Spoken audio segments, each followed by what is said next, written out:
and this is case law, largely, the statute doesn't give us tremendous amount of direction, but upon the death or absence of the subscribing witnesses, the attestation clause becomes prima facie. It's presumed the prima facie evidence that the will was executed with the formalities recited therein. That is actually the case of Clark v. Donovan. That's a Virginia case from 1839. It's been with us for a little bit.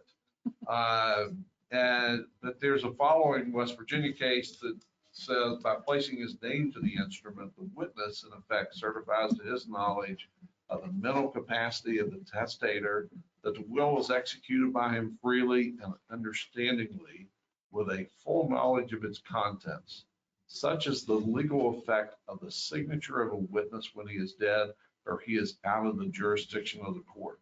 That's a case of Martin v. Thayer. It's a West Virginia case from 1892. There's also a case in West Virginia, in Ray Tubert's estate, says the law favors testacy over intestacy. Testacy, there's a last will and testament. Intestacy, there's no will or not a valid will. And so based on the facts and circumstances and the law, our request is that the county commission receive this will and admit it to probate in solemn form, and that Mr. Bogdan be appointed as executor of the estate.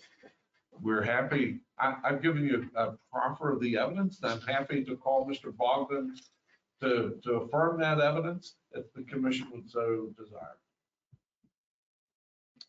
I see our council has his law book open. Do you have anything you want to add? I believe that Mr. Dorsey has generally stated the correct status of the law. I guess I would just ask you, Mr. Dorsey, is this is the first time that this has appeared before the commission, or did this come up previously on this particular case, or on this case? No, on this case. I'm sorry. This is the first time that this has appeared for this case, right? Yes. Okay. Yes, it is. This is an original filing. Okay. Really arose out of Brother Edward's admission to the assisted living facility in Colorado. All right. Here we find ourselves in this. And are you going to deal with, don't you believe that the brother may need to have a guardian ad litem appointed pursuant to 4155? He is competent. He's competent, just not able to travel. Right. He's just not able to travel. Okay, and good. He signed a statement declining or renouncing his appointment as executor. The will provides, he's the primary, he's unable to serve Brother Michael with the same authorities, obligations. That was really the only question I had, was about his competency and if we needed to get a guardian ad litem appointed. Yes. Okay. So beyond that, I don't have any further questions. Right. I took some notes here. So just to be clear, the motion would need to say we receive and submit to probate, and Michael Bogdan is the administrator. Is that correct? He's actually the executor because there's a will, and he's named as the alternate in that. If there was a will and he was not named, he would be an administrator CTA. If there's no will, he would be an administrator, but he is actually named as the alternate. Okay. All right. Well, I'll move a motion to receive this and submit it to probate, and I'll have obviously Michael Bogdan as the executor. I second. So is that correct? Yes. Okay. I'll make sure. Yeah. All right. All right. Any discussion? All in favor, say aye. Aye. Opposed? Motion carries 5-0. I have prepared a proposed order for the commission. Sure. And so I don't know which direction you Do you want to look at it first, or do you want us to? That was in the packet, wasn't it? It was not. Well, Okay. why don't we have our legal counsel review it, and then we'll ship it down to you. I'll be happy to send. Just to the clerk, and once she gets it, she'll let me know. We'll get Mr. Bogdan in to take the oath and pay the fees. Sounds fair. And the order actually provides for that. Fair Okay. enough. And the commissioners agree that Mr. Stolper can sign this, right? Okay. Okay, all right, yes, sir. Thank you. Thank you. Thank you. Thank you for your consideration. Appreciate that. Thank All you. right.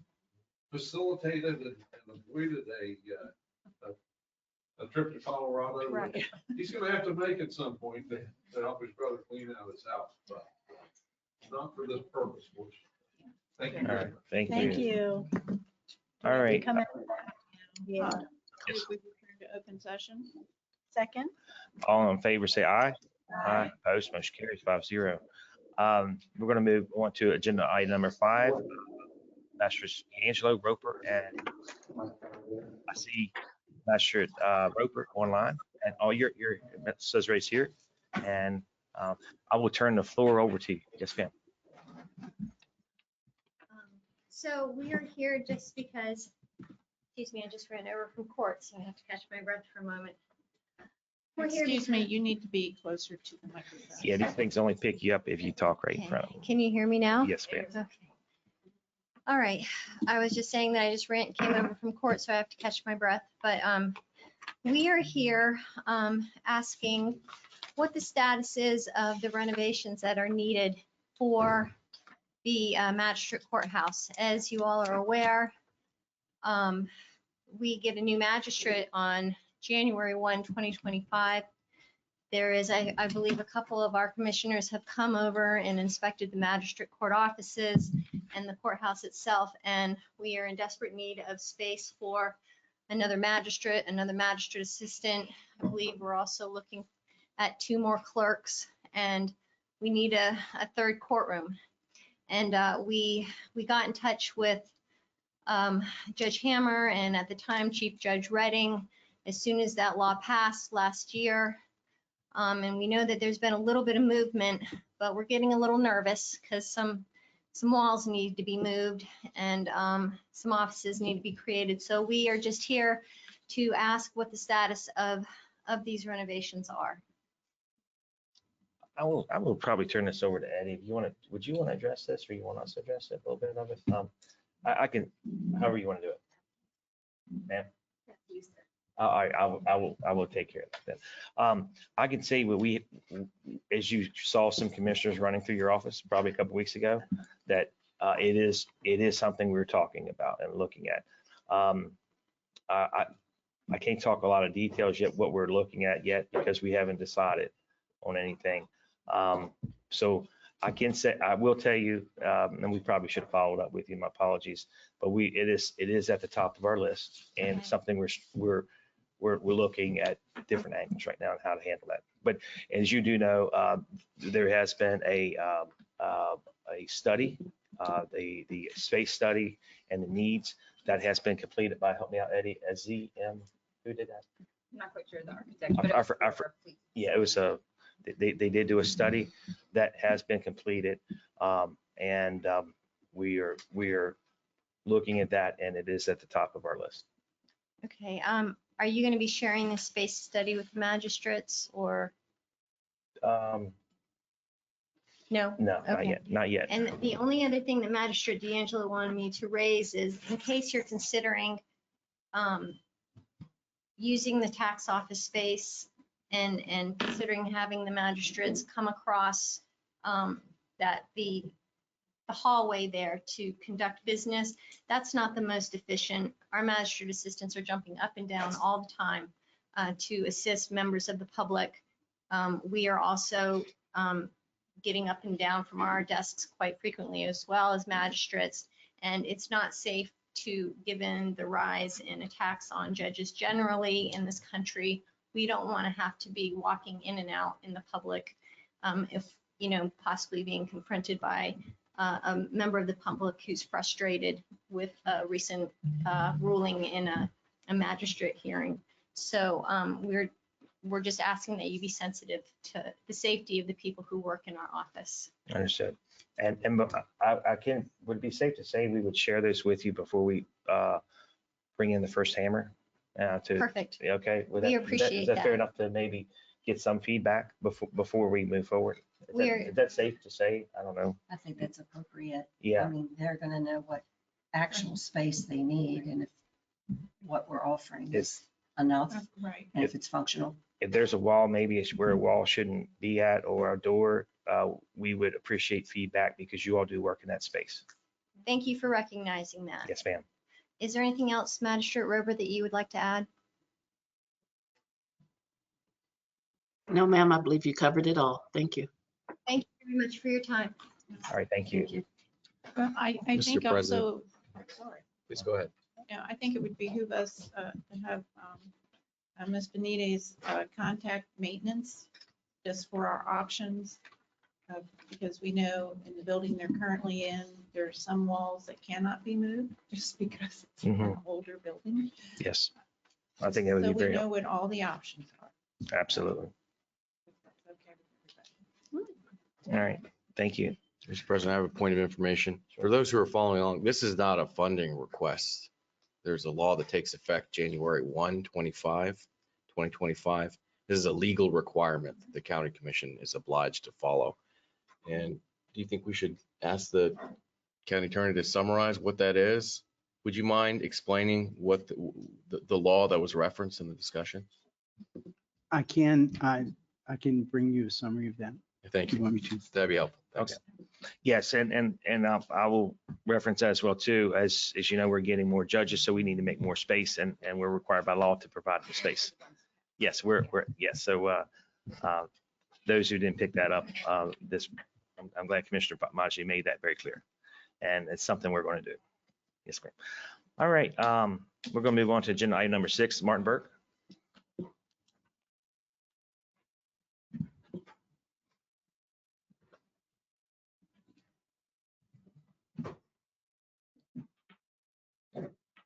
Good morning.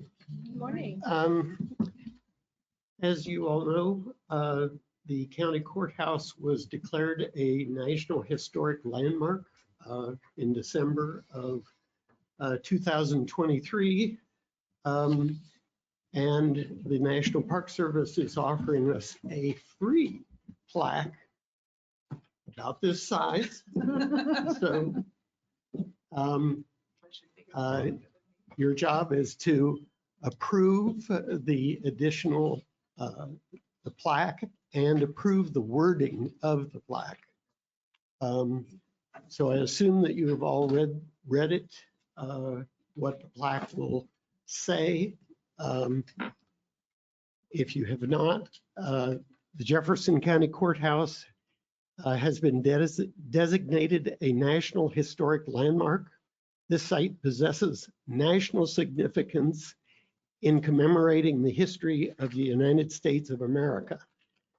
The first and only treason trial connected to the U.S. labor movement took place here in 1922, a pivotal event in the history of the coal mining and the culmination of the West Virginia mine wars. The trial focused national attention on the miners' rights and their struggle to unionize.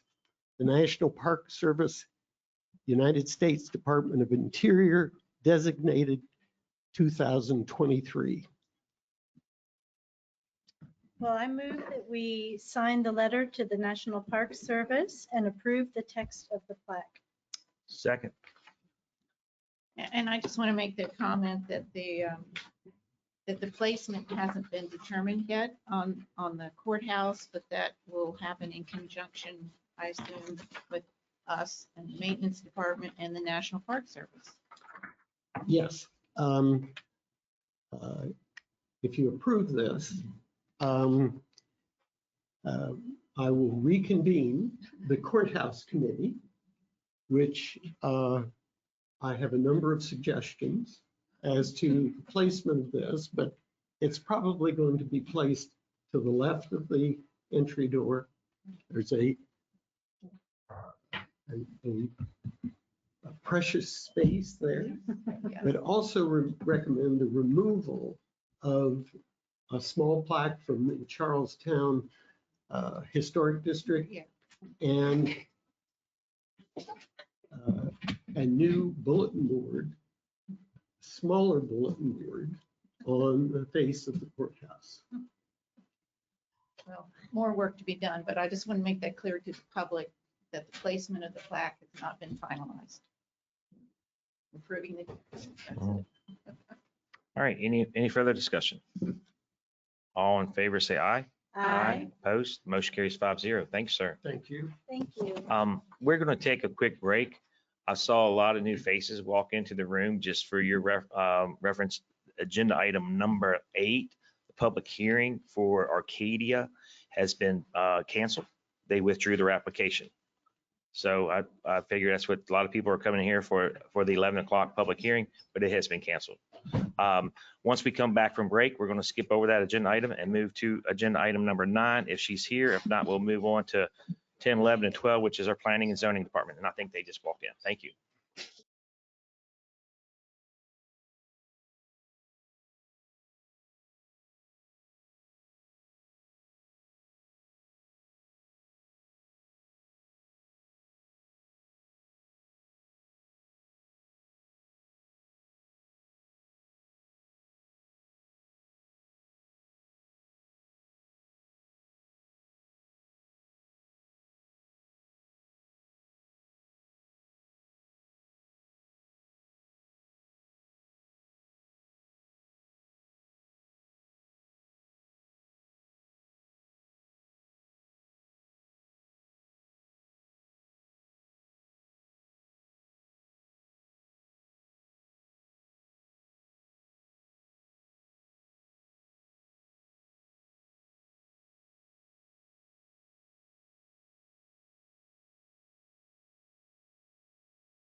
All right.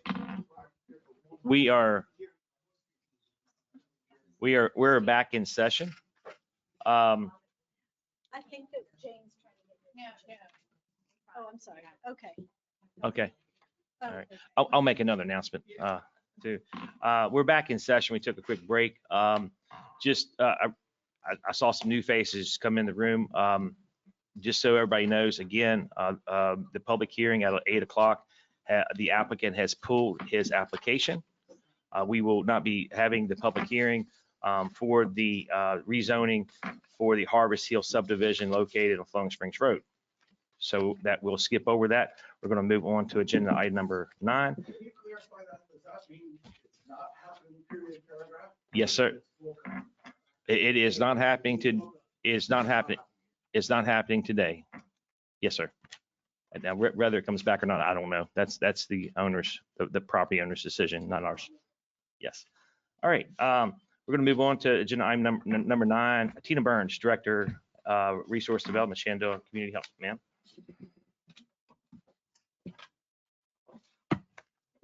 Good morning. Thank you for allowing me to present. I've put around a packet for all of you.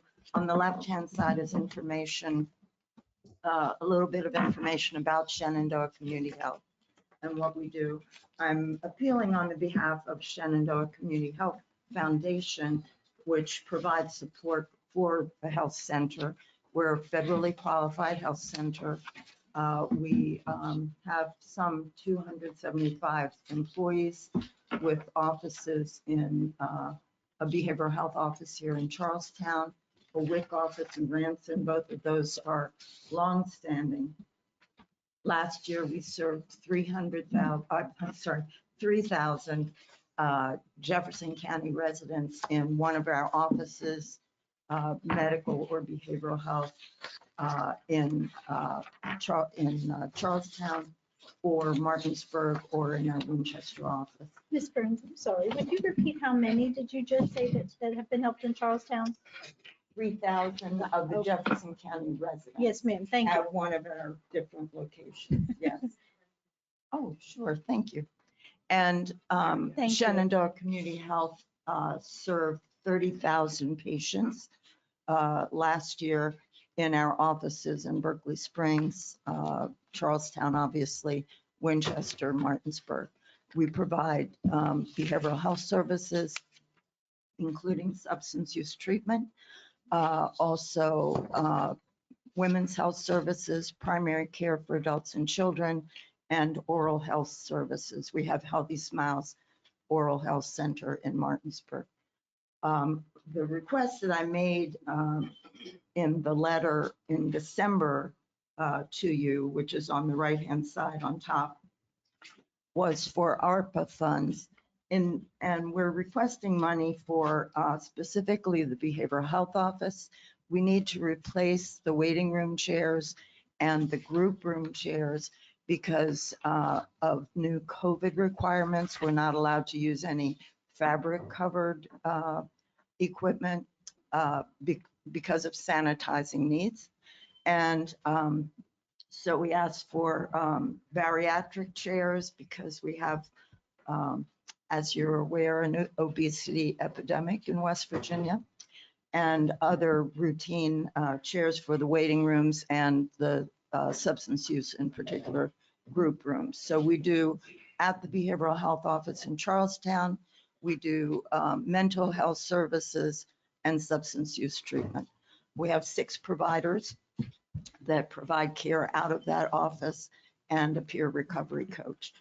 And then the nurse outreach team is a group of RNs and an interpreter generally, depending on where they're going. And they go to the back stretch of the racetrack on a regular basis, and also to migrant housing camp, migrant worker housing camps, and collaborate also with Jefferson County Community Ministries. So there's a small item that I requested for equipment for that nursing outreach team, and then the chairs. And I was perhaps presumptuous in submitting a resolution for your consideration. And it has a lot of detail about why the economic need.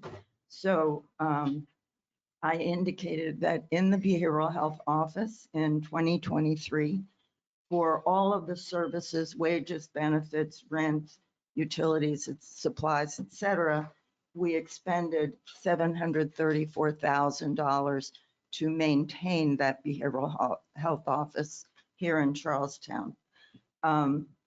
We have subsidized that office for a number of years. I am not sure how many years I'm thinking it's approaching 15 or 20 years that we have behavioral health services in Charlestown. And we are running it at a deficit, particularly after COVID and its aftermath. I'm sure you're aware that healthcare in general is really struggling with recruitment of providers and just the great need for behavioral health that really isn't met in our state or nationwide. And so I did indicate that we had last year, our expenditures for that office exceeded $227,000. But we feel committed to maintain that office despite the deficit. And it's important to the WIC office, and that's a very important nutritional program for children and for pregnant women. I'm sure you're aware. And that office is in Ranson. We served 1,158 people, individual people that came from 658 families in 2023. And the food dollars that were spent within Jefferson County for the WIC food vouchers amounted to $573,000. So it's a significant investment that we have in Jefferson County. We're committed to maintaining those services. And we would like to ask that you consider the request that we made for $8,470 for those expenditures. I got a quick question for our budget director, Bessie. What's our balance on that fund? 70,000. Okay. All right. I have some questions that I would like to go ahead and ask. Sure. So community ministries, even though you're kind of a partnership, they don't assist or help with any of these items or services? No, these are funds expended by Shenandoah Community Health. Okay. Is that your question? Yeah. I just wanted to see it as a partnership, if there's overlap in services or the funds, if you all work together. No, no. And then if you could just clarify, what are the migrant work housing camps? Migrant farm workers that work in the area. Okay. And that nursing outreach team goes actually to migrant camps in Jefferson County. Okay. Not many remaining because of the housing developments, of course. And also in Berkeley County, Morgan County, and actually we go as far south as Timberville in Virginia to service those migrant camps. And when the nurses go, and they do the same thing, whether it's at a migrant camp, and it's a migrant farm worker camp. These are people who are here, for the harvest season. Right. And when they go, they register the patients, they get a brief medical history, make referrals into our services, our medical offices as needed, or to our behavioral health offices. They're allowed to provide across-the-counter medication, but not prescriptions, of course. That would come from the office where they refer them. Okay. Thank you. I appreciate the question. Does anybody else have I any? do have a question. These migrant farm workers that you're talking about, are these illegal aliens? We are not required to ask that. I am sure that there's a mix, but I don't know that. What we do is go to talk with the growers and ask, tell them the services that we provide. And actually, we have a whole series that we've gone for years and years. I actually started with the health center because I'm a Spanish speaker and was director of the migrant health program for a while. So we don't need to ask, what their citizenship is, so we don't really know that. Okay, thank you. We would also would like to invite you at any time if you would like to visit both the WIC office and the behavioral health office and meet some of the providers there. So we would welcome a visit at any time. I do have one more question. I see that most of the services are offered outside of Jefferson County. They're in Martinsburg as well as Winchester, and then several other locations as well.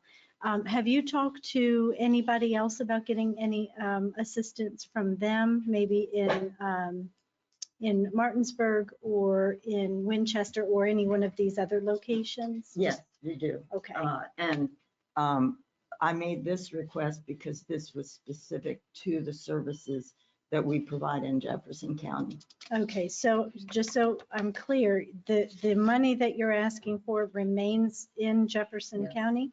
Yes, the majority of it would be for the waiting room and the group room furniture for our behavioral health office here.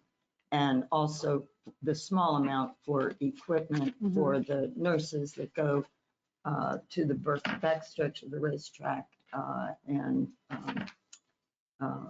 to other housing locations in Jefferson County. Okay, thank you. Does anybody have any further questions or a motion? Well, I will make the motion that move to approve ARPA funding from our unbudgeted amount to the Shenandoah Community Health Behavioral Health Practice and Nurse Outreach Term Services in the amount of, I'm going to make it $8,500, make it round. Make it a round up. I'll second that. Any discussion? I just, I know many of their services or their main buildings are located in Martinsburg, but this outreach in Jefferson County is very important, and it is very much focused on the low income, underserved, uninsured, and, the vulnerable populations. And many of us don't see it, but we know they're there. And I think too, with our racetrack and the barns and so forth, we have a lot of people that are, and we've seen them living in tents, and, they need help too. All right, and any further discussion? Hearing none, all in favor, say aye. Aye. Opposed? No. Nay. You went yay. Yes. Okay. Motion, I just had to clarify, motion passes 3-2. Thank you, ma'am. Thank you very much. Thank you. All right, we're going to move on to agenda item. I'll make another announcement because it is, if you want to come on up here, Alex, I'm looking at Alex on the paper because I'm seeing Jenny. I will make another announcement. I saw a few people walk in. Our 11 o'clock public hearing, the applicant has pulled the application. So we will not be having that 11 o'clock public hearing for the rezoning of Harvest Hills. So we are not having that public hearing, and that's not moving forward to this at this time. So, all right. So now I'll turn it over. We're moving to agenda item number 10. Jefferson County Department of Engineering. This is a request for refund. My name is Jenny Brockman. I'm here on behalf of Alex Bulliu, who was unable to attend. This is a request for a full refund of an application fee related to an appeal of an administrative decision. The appellants withdrew the application after the fees were deposited and before we'd move forward with the public meeting. So the request is to refund the $100 application fee to the appellants. I'll move that we refund the fee. That was requested by staff. Second. Any discussion? And just note that it's $100. Oh, it is. $100 fee, yes. It is a $100 fee. Yes, ma'am. All right. All in favor, say aye. Aye. Opposed? Motion carries. Thank you. Next, we're going to move on to agenda item number 11. Becky Burns. Morning. I also have a couple of refund requests. One of them, the one by Mr. McKechnie, has been withdrawn. He is going to proceed with the deck permit. He has changed his mind in that regard. Mr. and Mrs. O'Brien would like a refund for their permit fee for an addition and a deck to their home. Their family situation has changed, so they no longer need this improvement. We had done a review on it. We reviewed the building plans, sent back comments. So in the past, we've always recommended that we keep the base fee. So we're recommending in this situation, $654 of their fees be refunded. I'll move to approve a partial refund of the building permit fee for James and Angela O'Brien in the amount of $654 and to close the permit application file. A second. Any discussion? All in favor, say aye. Aye. Opposed, motion carries 5-0. Thank you. All right, next we're going to move on to number 12, Roger Goodwin.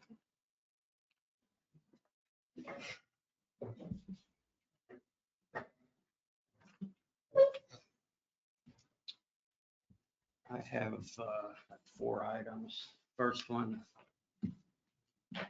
is a request for approval of employment to fill a building inspector position.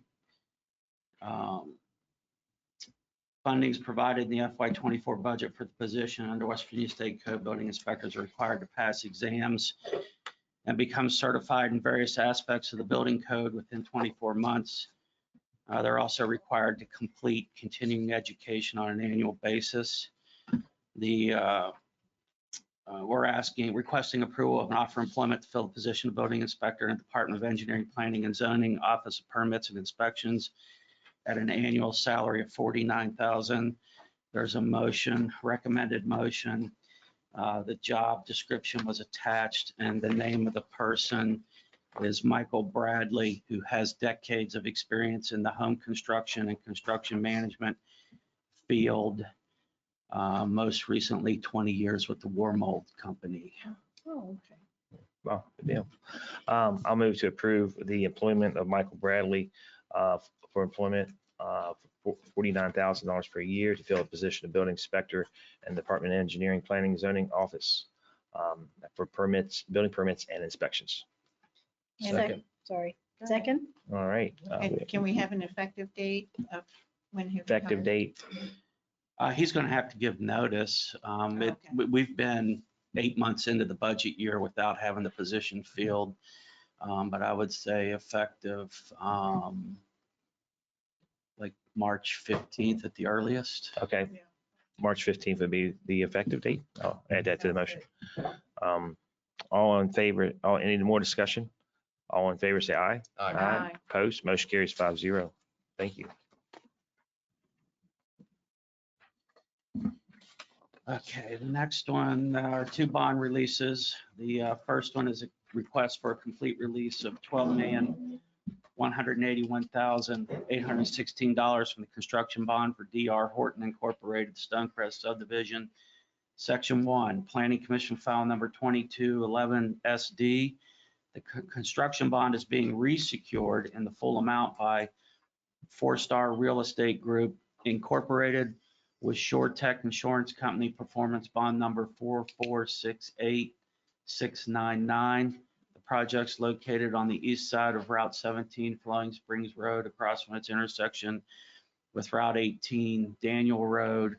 All site work remains to be completed under the new construction bond by 4-Star Real Estate Group, Inc. All right, I'll move to authorize complete release of performance bond EB 505612000128 Philadelphia is that Indemnity Insurance Company in amount of $12,181,816 for DR Horton Stonecrest Subdivision Section 22-11. Second. Any discussion? All in favor, say aye. Aye. Opposed, motion carries 5-0. Okay, next one's a request for a complete release of the remaining $301,920 from the construction bond amount for DR Acquisitions LLC, Sheridan Estates subdivision, phases 1 and 2. Planning Commission file numbers 00-33 and 05-26. This project's located on the north side of Route 340 over 13 Shipley School Road and US Route 340, about a tenth of a mile east of Shepherdstown Pike, Route 230. Work appears to be 100% complete. I'll move to authorize complete release of the performance bond 100206529 with the purchase bonding company an amount of $301,920 for DR acquisitions, Sheridan Estates Phase 1 and 2, file 00-31 and 5-26. I think it's 00-33. 00-33. Thank you. A second? Any discussion? All in favor, say aye. Aye. Opposed, motion carries 5-0. The last item is a request for approval of appointees to the Jefferson County Building Code Board of Appeals. Under state code, we have to have a Building Code Board of Appeals, and its purpose is if that in our office, the building code official interprets the code and gives an interpretation to a builder that what has to occur, and the builder disagrees, they can appeal it to the Building Code Board of Appeals. There are no waivers or variances from the building code, so it's not like you can appeal that type of thing to the Code of Appeals. Their only purpose is to hear the building code officials' interpretation and the builder's interpretation of the code and make a decision of who they believe is right. And so the state code outlines the qualifications for being on the Building Code Board of Appeals. We provided names. They have served before, with the exception of one who moved away from the area. And so we're asking for the list of people in our motion to be appointed to the Building Code Board of Appeals. Right now, the terms of these people has long expired, and we need to get people in place in case we have to convene due to an appeal, which in 22 years has never happened. No, always good to have it there in case we need it. I have a couple questions before we proceed. Are we supposed to advertise like we do all other boards and committees for folks to step up, apply to serve on this board? I guess you could, but like other boards, we've always struggled to find people to serve, and the code's specific as to what the qualifications have to be. And This one may be announced. There's a listing of them online. And so Jessica and I have been trying to fill the vacancies that are out there. So I'm checking right now to see if it's been posted and how long it's been posted. Okay. I just want to make sure we're being consistent when we're appointing to these.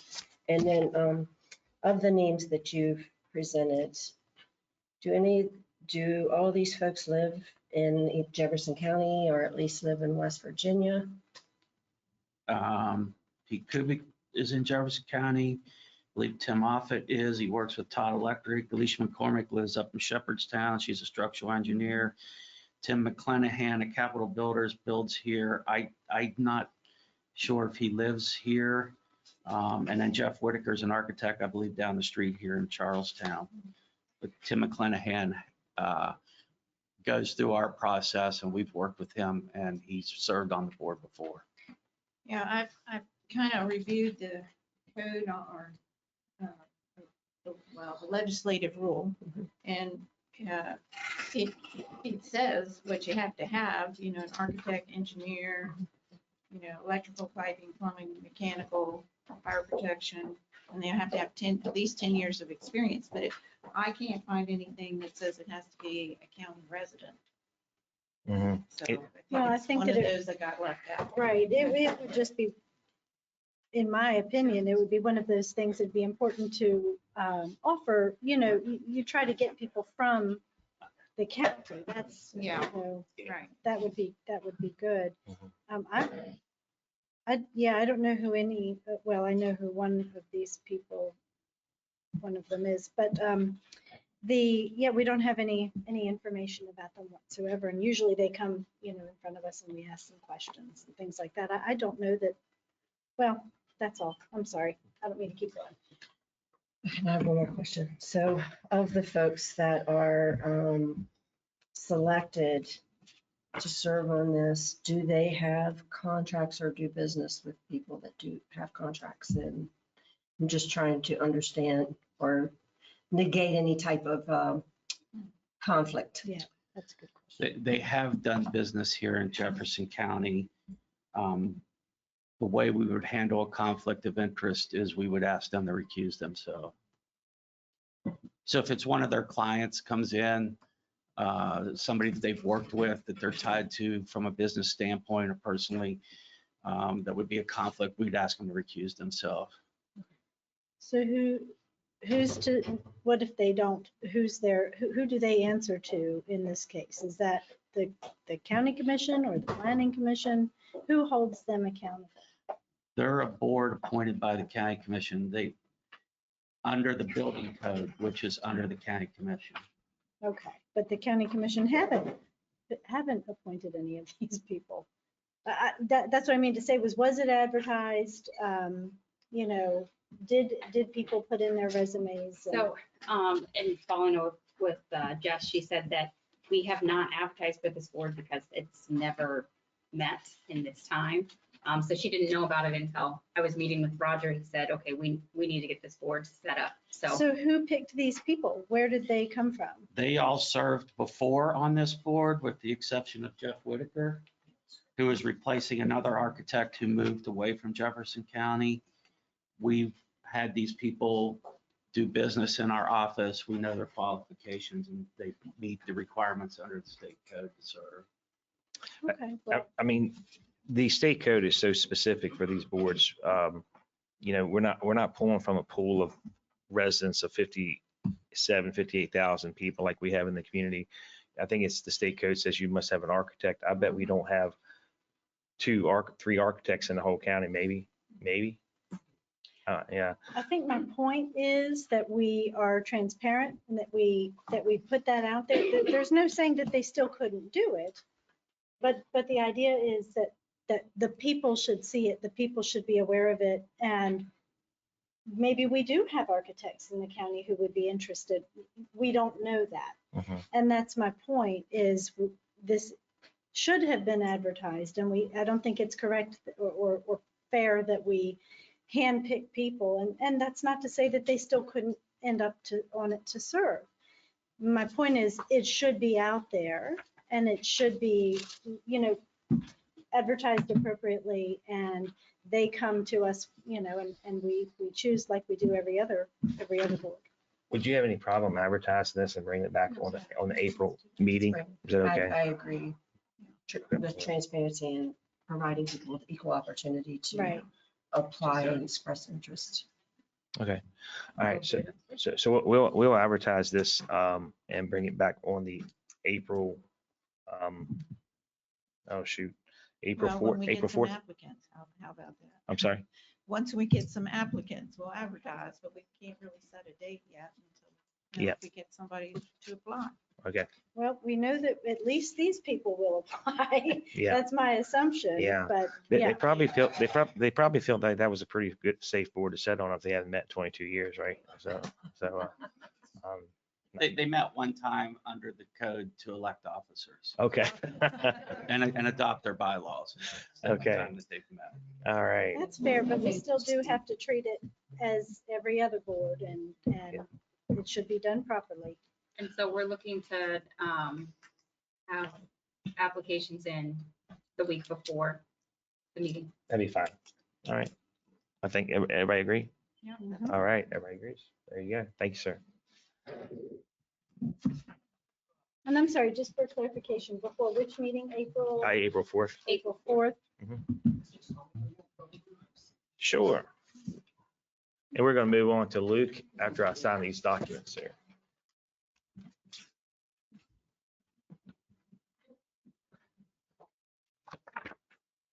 All right, there's that one.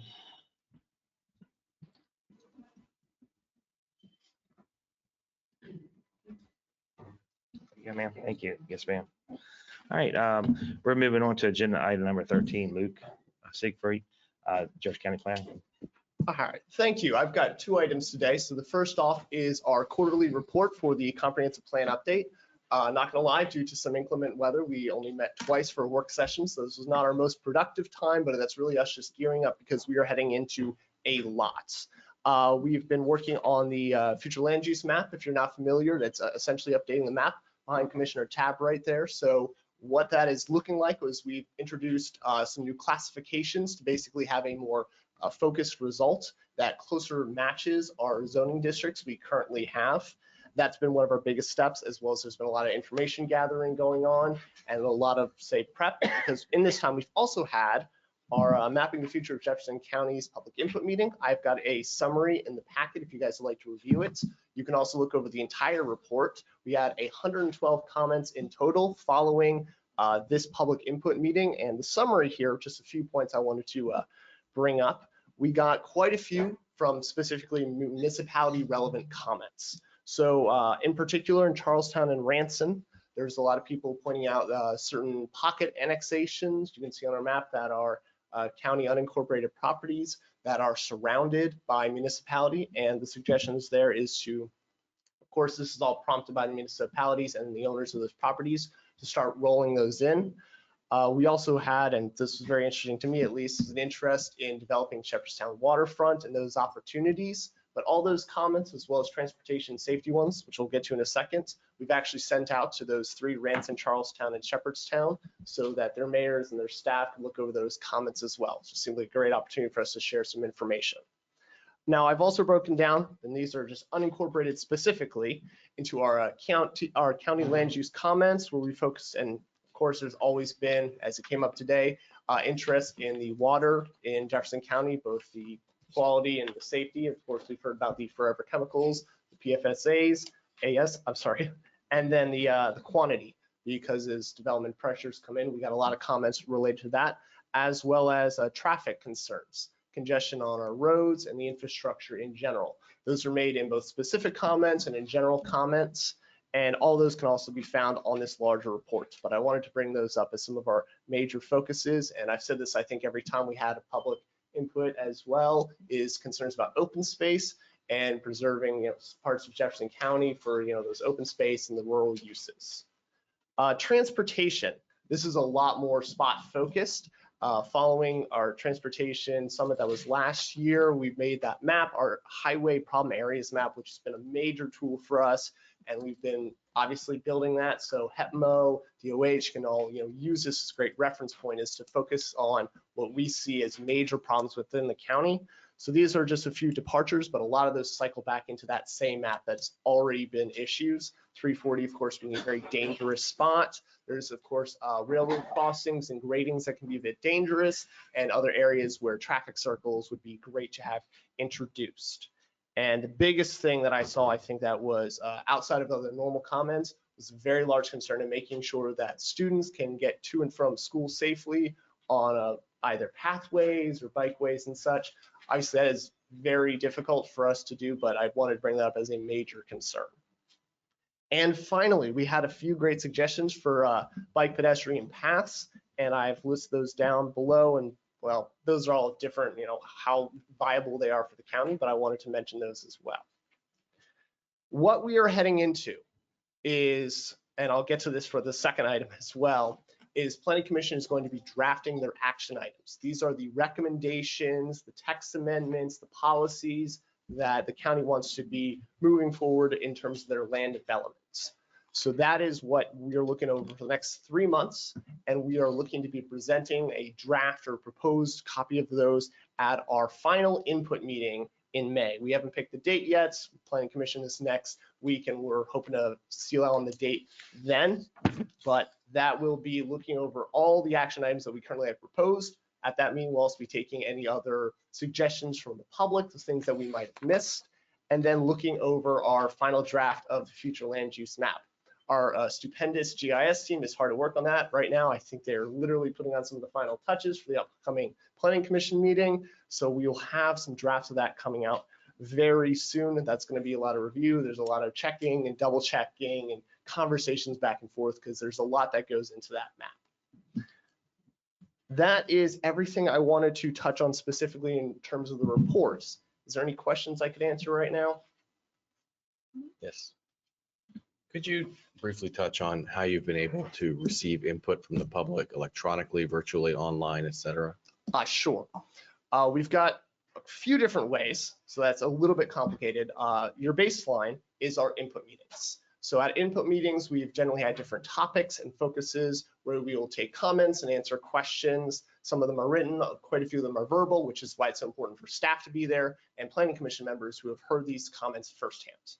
The second way is a comment portal that we currently and still have open. We've had, I think, for the last year or so, where we will get occasional comments. That's free form. Anything you want to mention comes in through that comment portal, and that gets generated as a report for planning commission. Second, this always goes through as well. People who send in emails, this happens every so often. If you just get an email to either our comprehensive plan email or the planning department email, specifically regarding this, we add it to the packet and it mentions comments. I'd say those are our top three. Moving forward, it's worth noting that this next input meeting will have the same thing. We'll take written notes and suggestions for action items as well as changes. And then we have public hearings before the adoption of the plans. I'll be going into the public hearings in a little bit more depth, but those are the main ways that we've gathered feedback. Well as, I'm sorry, the two public input surveys. The first was last summer and then this last fall. Thank you. Of course. Anybody else have any further questions? All right. Thank you. All right. The second one is a request from Planning Commission at staff suggestion. In October, we had a joint session with Planning Commission, County Commission, and essentially what I did is I went through the goals and objectives that had currently been outlined for the comprehensive plan. What we'd like to do is, as we are heading into the drafting of the action items, the final parts of the FLU, and drafting the text of the plan itself, this is a very key time where we can make sure that the priorities of County Commission and Planning Commission do align. And part of this joint meeting, what we'd like to do is have staff go over the entire timeline, so it is very understandable what is happening when and what needs to happen at those meetings. So this is a smooth process that fully takes in public input, time to consider, time to look for problems, time to find all the typos I've made while drafting this, what have you, all at these different stages. That'd be the first thing we're trying to do in a joint meeting. The second thing would be making sure you guys are on the same page, because Planning Commission will recommend the final draft of the comprehensive plan, and then you all have to go through the same process of having a public workshop, a public hearing, a review session, and then a final adoption or not. And what we want to do is make sure this process is understandable and that both bodies understand the direction the plan is heading, to make sure there isn't, say, large changes staff has to make over the course of 2 weeks or a month, which is difficult. So we want to make sure that does not happen as much as possible. That's what we'd like to be doing. And our motion here is a request for a joint meeting on April 4th, so your first April meeting. In the past, it was held at 1 o'clock. Of course, this is up to your convenience, but that is our request today. All right, I'll be happy to move that we schedule a joint session with the Planning Commission, April 4th, 2024 at 1 p.m. For discussion of the 2024 comprehensive plan. I will leave it. If we have a heavy agenda, perhaps we can move that time back. Would that be fair enough? Okay. So let me scratch the 1 o'clock. We'll just say an afternoon session, okay? And what date did you say? I didn't hear April you. 4th. April 4th. Mhm. Okay. Just this so the county commissioners can have a quick break before we come back. That's all. Of course. Yeah. And we will make sure to notify planning commissioners Yeah, of so that as it well, and won't- we'll give them final times and Okay. such as we go. Okay. I'll second the motion. Any discussion? All in favor, say aye. Aye. Opposed? Motion carries 5-0. All right, thanks so I much. just want to make Thank one you. comment based on past experience. I have been through this process, and you cannot, we're all individuals and we come from our own viewpoints. There's not going to be 100% agreement between the planning commission and county commission. Things will have to be rewritten. I want you to accept that. Very And aware not of be that. frustrated by it. It's just going to be a fact of life. Yeah. we're doing our best to be proactive to Right. minimize that. I know you've been through the 2004 and 2014 process, so Just want to give a little reality check there. this is our best attempt at doing a reality check. For I everyone as best as understand where you're possible. coming from, but yeah, I want you to be mentally prepared. Thank you so much. Thank you. Thank you. All right, we're going to move on to agenda 14, Laura Kuhn.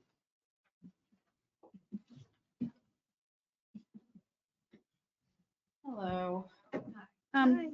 You all, I'm sure, remember the storm that happened back last July and all the destruction in Charlestown.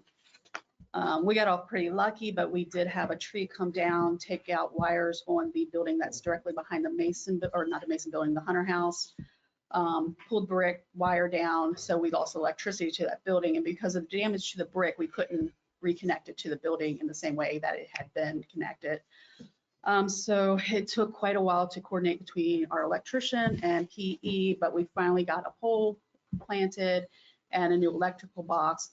When our electrician called for inspection, we found out that within Charlestown, the city now handles their own inspection. So had to go through Charlestown. They're ready to do the inspection, but they need the paperwork. So I just need a building permit, and because you're the property owner, you have to authorize me to file the permit in order for us to get the electrical inspection and get the power turned back onto that building. And as you know, the probation office requested to use that building shortly before the storm, so they've been waiting all this time to get in that building. So I'm hoping we can get the electric turned on as soon as we get that inspection done. All right, anybody? Go, somebody paused. I was just going to make the motion. Sure, go right ahead.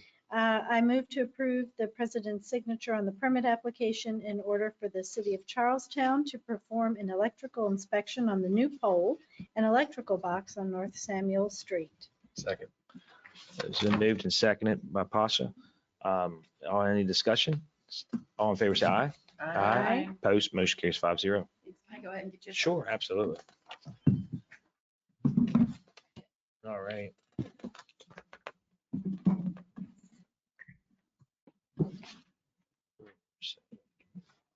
Thank you, ma'am. Thank you. All right, next we're moving to agenda item 15, Mike Sign.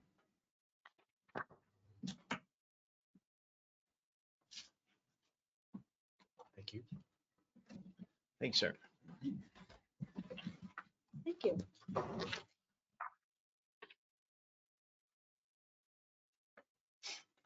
Good morning. Good Morning. morning. Few items today.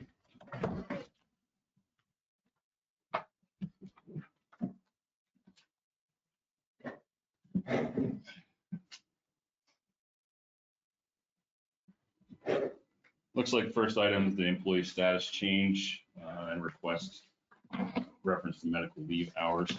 I have an employee who's been here. She was full-time for approximately 5 years. And left us. She went part-time, I think, to explore some educational opportunities. At that time, she had 255 hours, 0.87 hours of medical leave balance. She was paid out for her personal leave, just like policy dictates. She has requested to come back full-time.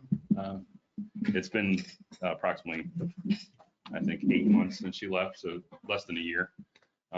We do have an opening. We'd like to bring her back on full-time. She's a firefighter paramedic 3 at her what her current pay rate is, and a request to restore her medical leave since she's been going less than a year. Okay. I'll move to approve the transfer of Beryl. Beryl. Yeah, Beryl. Beryl Dixon from part-time to full-time firefighter paramedic 3 position at her current pay rate and restore previous medical leave balance of 255.87 hours. This would be effective 2/25/24. A second. Any discussion? Yes, I don't know much about benefits such as this. Is this legal? I don't know. If you've left employment, I don't know. If you can take something from your previous employment, Yeah. you've left and you've come back, I don't know. So that's my question.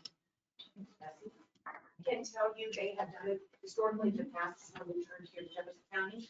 They restored their sick leave, and they also restored their anniversary date, allowing them to accrue. They were here for 10 years and then left. They allowed them to accrue their leave based on their previous tenure with us. Okay, good, thank you. Sure. I just hadn't have a clue. Typically, also, if you work somewhere, I know the state does that, if you work somewhere, Okay. and like, if you worked in one county and accrued like, I think, Can you speak into your microphone? sorry. Yeah, I say typically the state does, like if you worked in one county and accrued retirement or pension benefits and then went to work somewhere else and then came back to work for another department of the state, as long as you haven't cashed them out in some way, Okay. it's, they just Okay. continue on. Mhm. All right, okay. Yeah, at the end of our, if they maintain to retirement, medical leave does contribute to the EMS retirement system. So that would be a benefit. I don't think we're anticipating her going out on sick leave, but it's a kick toward her retirement. Right, right. Yeah. Okay, thank you. All right, any other discussion? All in favor, say aye. Aye. Opposed, motion carries 5-0. All right, the next one, I have Mr. Corey Walsh. He's one of the employees that we had in the paramedic program. They went through the 2 steps. He received his advanced EMT, and recently he acquired his paramedic certification. So just need to promote Corey Walsh from AEMT 2 to firefighter paramedic 2. His new pay rate will be $26.76, and that's effective 12/31. I move to promote Corey Walsh from firefighter AEMT 2 to firefighter paramedic 2 with a new pay rate of $26.76 an hour. This is to be effective December 31st, 2023. Second. Any discussion? I just have a question. Oh, yes, go ahead. Sure. Effective date 12/31/23. He hasn't worked any shifts, so no, there won't be any back pay. Okay. That's just the beginning of the pay period after he was certified. Okay. Yeah, but he's part-time, so he hasn't had any shifts. We have a question for Betsy in the back. Because we do have some issues, it appears there's retro pay involved by backdating his promotion. So I would recommend that you make it effective today. He hasn't worked any shifts that would have in that time period. Right, but it's still. Well, if he hasn't worked any shifts, why couldn't we make it effective You today? we'll make it. I don't think it really matters. Okay, I mean, he yeah, hasn't worked any shifts, but That's probably cleaner for payroll. yeah. We can make it effective today, acknowledging that he passed his exam or whatever. On the 23rd, is that the date when he passed?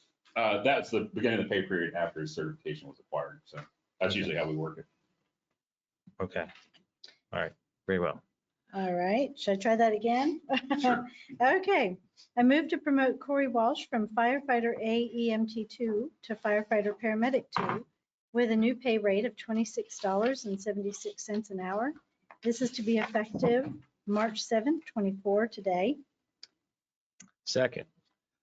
Any discussion? Just one more quick question. Sure. Was this the program with Blue Ridge and partnered Yes. with that? That's great. I'm Yes. so And happy. it's about that. worked out very well for us. Wonderful. We have 1 employee in it this school year. Great, great. Thank you. All right, any other discussion? All in favor, say aye. Aye. Opposed, motion carries 5-0. All right, next on the agenda is the response area report. Put together a bit of information here, a lot of maps.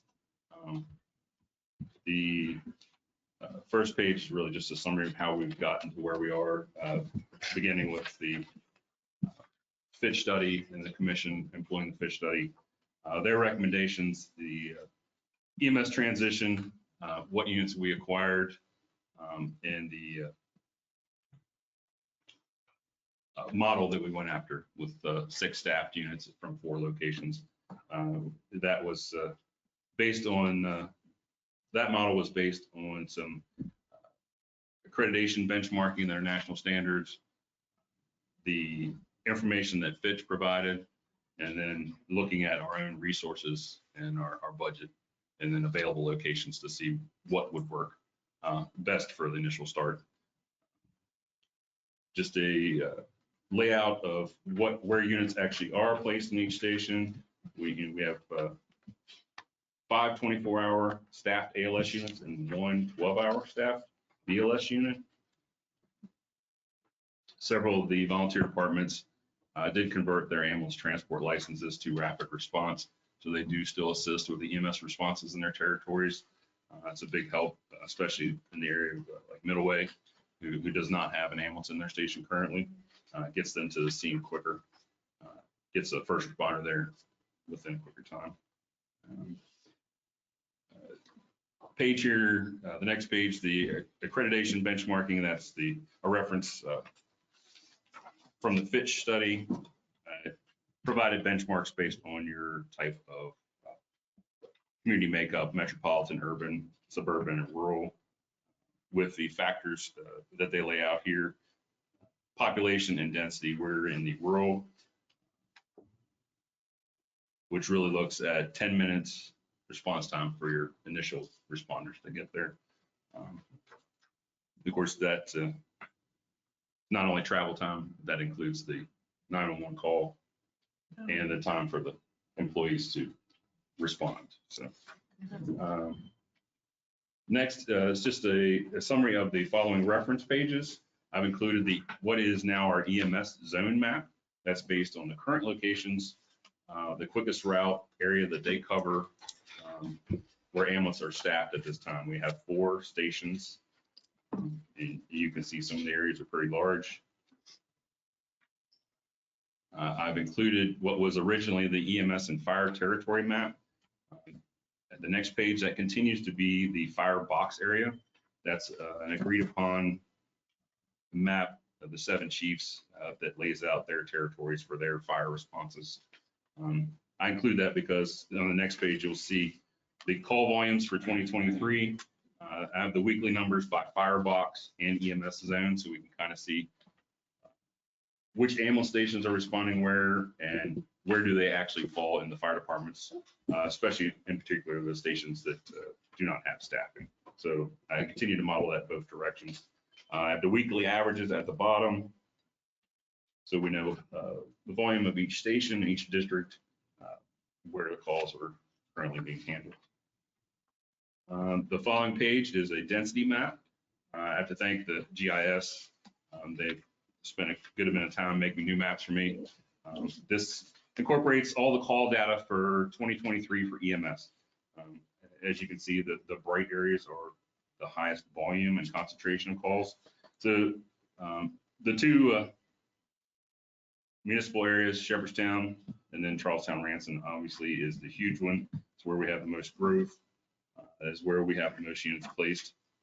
And then you can see the areas on the mountain, Harpers Ferry, Middleway, and Carneysville have some hot spots. I did include the land use map just as a reference, so we can see where planned growth is. I do know I've been trying to find time to create a dialogue with the planning commission and those employees, so we can track where developments are going to pop up, what's in the planning stages, what's been approved, because there is a lot of growth happening, and there's a lot that I didn't realize that was going to be taking place in certain areas. So next page just is a small summary. The travel time, these are travel time only maps that are included. The true response time, as I said, includes received dispatch time plus rollout, which is the crew mobilization and travel time. This map represents a 10-minute quickest route for current deployment. That's what we use. This quickest route is determined by the CAD software. Uses all the streets, mile per hour, obstructions, traffic lights, general traffic to determine how long it takes a unit to get to a particular address. Some clear indications here of some areas that are going to need improvement. Middleway, Stone Point, Leetown. These areas were previously served by the middle way ambulances and continue to be served by the rapid response vehicles. And their main ambulance response comes out of Independent Fire Company. Carneysville, Bardane, Shenandoah Junction. This area is served by Shepherdstown and Citizens stations. It has been an area that the Shepherdstown Fire Department has considered expansion, like a substation, for many years. It's just never come to fruition.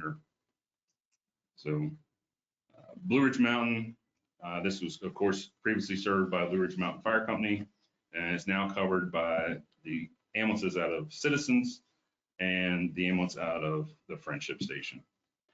Bakerton, Uvilla, and Mulder's Crossroads. This area was served by Bakerton Fire Department and no longer has an ambulance in there. It's now served by Shepherdstown and Harpers Ferry units. And then the Cabletown and Myerstown areas are served by the Citizens Station. I'll follow up with some discussion on the maps here. Some placement is which map I see. The following maps are, the very first one following the summary page is our current 10-minute quickest route map, the coverage. This is tells you wherever an ambulance should be under normal conditions. These addresses will get an ambulance. It will be a 10-minute drive time, including on average up to 3 minutes for the dispatch and rollout time. As you can see, it covers a fair amount of the county, but there's a lot of white here. So we do have some voids. That's where I have it laid out here. The next map after that has the proposed, if we were to put staffing in Middle Way. That is a request in my budget this year. You can see that the huge amount of area that it covers a void where there's just longer response times. Not a high density area. They do have some pockets of calls out there. Their volume is equal to the other areas that do not have a station currently. And one of the significant things about the Midway area is that they get an ambulance from Independent, and the travel route at some point and Middleway Pike, and we have the railroad crossings that cross both of them within an eighth of a mile of each other. So one train stoppage can impact, significantly delay response to that area. So that would be our highest priority for expansion. Obviously, Middleway is an established station. They had an ambulance there before, so it would be very easy to put a unit back into that station. The next following map would be an expansion into the Carneysville area. It's another area on the map where the current map where you can see a lot of white, and there is high volume in the Fox Glen area. There is several subdivisions in that area that are in the planning and construction, pre-construction. I was kind of shocked by the numbers because I live in Carneysville, but so we would consider that like second priority, a high moderate priority for future growth. That would require utilizing a current facility and modifying it to become an ambulance or fire station. I think there's probably a few buildings out there, but you know, that changes daily. And then there is plenty of room to acquire a piece of property if we were to construct a new facility out there. Of course, this is future planning. The next on the priorities, you can see Blue Ridge Mountain. If we were to locate where I feel is looking at the response map here is the best location to put a station would be at the very top of the mountain at the intersection of Chestnut Hill and Charlestown Road, right there at the flashing light. It's literally 3 points of major roadway. A station right there, a unit could respond to the northern part of the mountain on Chestnut Hill Road. It could respond the southern part down Charlestown Road to hit Mission Road, and then if needed to go to Charlestown, right down Route 9. These are the major roadways. They get the first attention on the mountain when it comes to bad weather and such. So, I have a question on that. So, and I see it pretty consistent in all these maps. This is further down Mission Road to where the road dead ends at the river, essentially. There's no way to, So I'm assuming that's 10 plus minutes to get, no matter where where. They're You coming from. literally have to put a station probably at gate 3 Okay. to try to reach that. And then, In that type of. Yeah. Yeah. yeah, Okay. most of the area on what you see to the, right on the county border is all state property. Yeah, I wish we could have added that, but I didn't want to overburden. Yeah, no, I just want to make Yeah. sure I'm reading this clear, even Yeah, if one. yeah, that's at a very, the that's top one of the the, mountain, it's still one of the, gonna be mhm. 10 plus Yeah, minutes. putting a station up there picks up the majority of the rest of Shannondale. Right. The gate 3 and gate 4 area, gate 5 and 6. And then, of course, Harvest Ferry campsites, Blue Ridge Acres. So in any area you see from the legend there that has there's overlap. So it tells you where that unit could be second due coverage for. Right. That's one of the things about, as you'll see in the next map with Company 7, Bakerton, this is really down the road. This would be a relocation of their station in the future. They have a great building and its location is good. It's in the center of Bakerton, but it misses a lot of the territory. In getting it out on Shepherdstown Pike where it's easier to navigate. The plot we put is at Gardner's, I believe, not quite Gardner's, Whitmer. And Uville Road, and it covers that territory pretty well. It backs up Shepherdstown. Shepherdstown's a big concern. Currently, we send a unit to Carneysville. When Shepherdstown gets a call, there's one ambulance over there. And their distance from the rest of my units is significant. Shepherdstown goes out on a call. I send a unit to Carneysville. It stages right there at Route 9 at the Leetown Pike or Leetown Road. And to back for cover for them, just due to the fact we don't want to overburden Sharpsburg because we rely on them for mutual aid. They rely on us. So putting a station in Carneysville, and then of course, if down the road Bakerton was to be moved, that would cover backfilling Shepherdstown area. A lot of open farm ground there. I know it's not planned for huge residential, but as we know, we don't know what's going to happen in 20 years, how this county is going to be built out. Of course, with the Bakerton area, there's plans, the school's going to put their school complex out there on Shepherdstown Pike.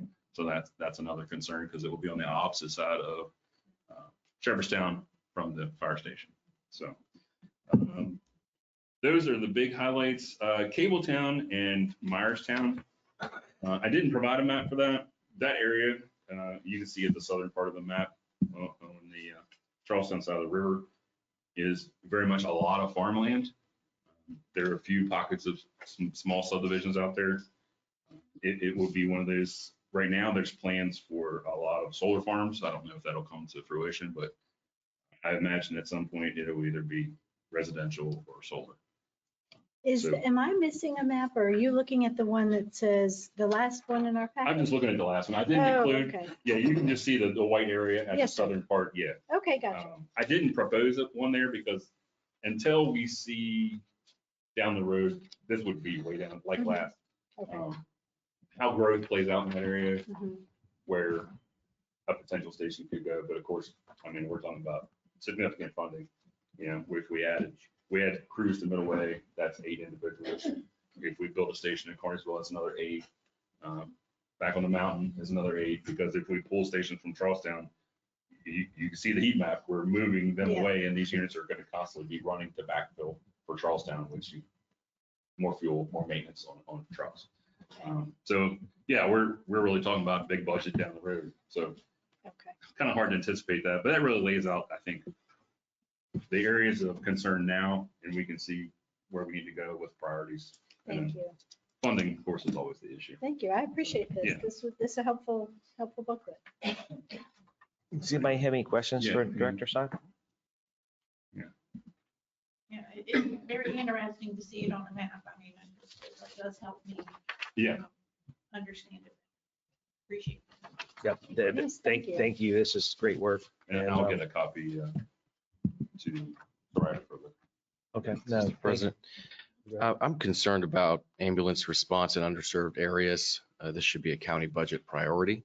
Director Sine, thank you for this report demonstrating that Middleway, Carneysville, and Blue Ridge are all in need. I appreciate the quick turnaround as this information was requested by the commission just a few weeks ago. Thank you. Sure. Anybody else have any questions? All right, thank you, Mike. All right. All right. Need to cover, the last item on the agenda is the salary enhancement fund grant award that we received from the state. There we go. We finally received the funds from the state. They're in the account that was set up. We need to disperse those. We've come up with a plan, Captain Lyons and I. There's $125,581.40. Counties have done it two different ways. Some counties have added it to salary. Unfortunately, this is not funded ongoing. It's in legislature to continue the funding, but it's not been approved. So this really is only guaranteed to be this year. So most of the counties gave it as a stipend or a bonus. So that's what we're considering. We'd like to give 15, we have 15 part-time employees that would qualify, $500 a piece for a total of $7,500. That leaves the remaining $118,081.81. For all full-time, we have 51 full-time employees that would be divided equally, $2,315.33. There are some questions regarding this that we're still waiting on an answer on. We've called the retirement board, the state retirement board, to see if this is mandated to take retirement out of this, because this is not really hours worked or true wages. And I would have thought that many counties would have already contacted them, but they didn't have an answer yet. So we're still trying to get an answer on that. If it is state required, the other question would be, the employer has a 9% matching for retirement. Do we take it out? What would be the procedure? Would it come out of this award, or would it come out of my general payroll for that? I think we would probably ask Bessie that question. Okay. Yeah. She's shaking her excited. head. She's shaking her head up and down and sideways. So I don't know what. Well, out of this money, This money, this is- Okay. all taxes that the employer is required to If you Yeah, give so them that would be, all it looks like about $10,600 for the employer portion. Mhm. So that would bring it down, and then, of course, we would still divide that equally, and that only applies to the full-time individuals. So really, I'm just looking for, can we move forward? Can we how do we want, I assume this money needs to be transferred from the special account to our payroll account so it can be dispersed to employees. Once it's finished, I have to create a report that needs to be signed by you guys and submitted to the state. They want to see how the funds are dispersed. Yeah. But we're ready to move forward once we get the answer from the retirement board. I just didn't know if you needed that before, and I need permission to whoever to Is transfer Gary the still money. doing is Gary still running Yes, payroll? currently, yes. Yeah, I certainly don't have any problem paying the stipend with the guidelines from our budget director, how to handle that, and how you laid it out. So do you need a motion? Do we need a motion? I don't know. Bessie, do you need a motion to move that money, or? I think we need permission for them to accept, to offer the stipend, and then you and I can work together on all the specifics on how much is going to fight the Medicare and retirement. Once we do the Okay. Sure. I'll move that we transfer that salary enhancement fund to our payroll, or to be used as a stipend set up and advised with our budget director, and paid out to our employees as submitted, as presented here by Director Sign. Does that cover everything? This is one question. Do you all want to report back as to how much each employee is getting, including the benefits, before you transfer that money, so that you have a full, precise report on the disbursements? Is that what we need to give to the state? Well, we're going to have to create it for the state anyway. Yeah, yes, that would be great. So we want that done Yeah. at the next meeting, so we can answer before we transfer the money. Yes, I think I'll so do we, it. yeah, just so we can understand the taxes and the application. We can continue to move forward, but And we can just see get what it the to you guys. employee's actually Okay. gonna get. We don't need to come back to you before we can. Just add that to the administrator's report. Yep, fair enough. So I second. All right, yeah. We sort of jumped into discussion before we seconded it, but any, It's okay. yeah, we got it all worked out, it sounds like. Any other discussion? All in favor, say aye. Aye. Opposed, motion carries 5-0. There is a remaining amount of that was budgeted for regional crisis response training. So we do have individuals, Captain Lyons was able to find a course in Martinsburg. We have, I think, 8 individuals up there today. So we're going to be working on that part of it. And those funds will be used accordingly. So. Okay. I do have one thing that's not on the agenda, and I'll bring it up. I don't know if you can take action or not. We can't, but. Yeah, but I just found out about this on Tuesday. It's apparently the regional public service training. It used to be RISA. They divided off. They do all the regional training for fire, EMS, law enforcement. And they work with James Rumsey with their fire school. And we have a burn trailer that's located at James Rumsey. They've put together a plan to build a regional fire training center on the James Rumsey school grounds. $4.5 million facility that will serve the entire region, all the counties. And Berkeley County's endorsed it. They have James Rumsey on board, of course, public safety training, and they're going after federal funding this cycle. I guess they're reaching out to Capito and Mansion.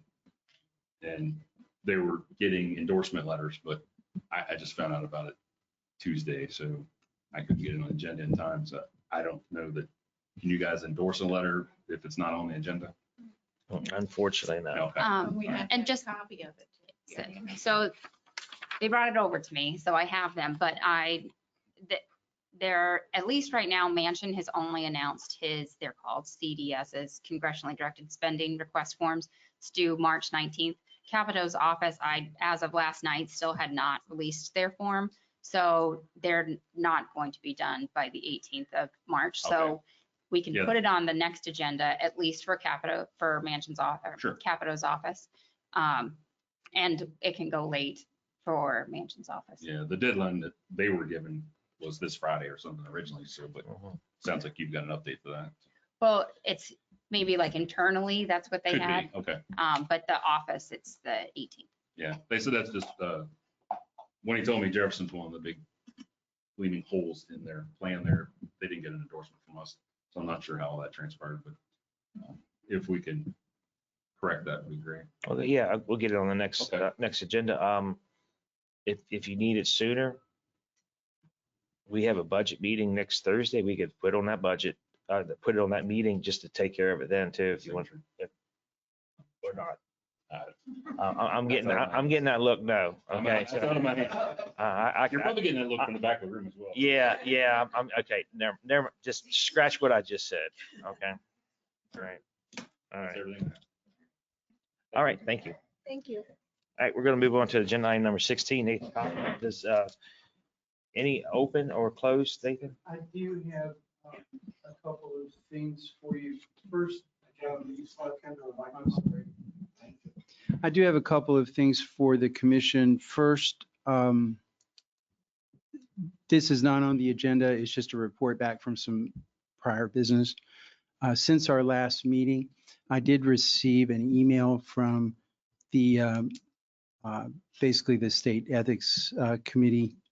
And as you will recall, at our last meeting, I believe I reported to you that the Ethics Committee said that you did not have standing to ask them a question about the Planning Commission, as I suspected. However, the Planning Commission did agree to join in your request. So now the Ethics Commission is going to hear it, and they have set a they said that the request will be considered by the members of the commission's Open Governmental Meetings Committee on April 4th. So there you go. Okay. And anything else on your agenda we need to go talk about? Yes, I have an issue regarding legal advice on point A, and then also contractual and legal issue on point B that I have. So both of my items, I believe, would be appropriate for executive session. All right, I'll move that we move to executive session to receive legal advice for, from our attorney for 16A and 16B. Second. Any discussion? Oh, I'll just make a note that 16B is really contractual. Contractual, yes, legal advice and contractual. Thank you. Thank you for clarifying that.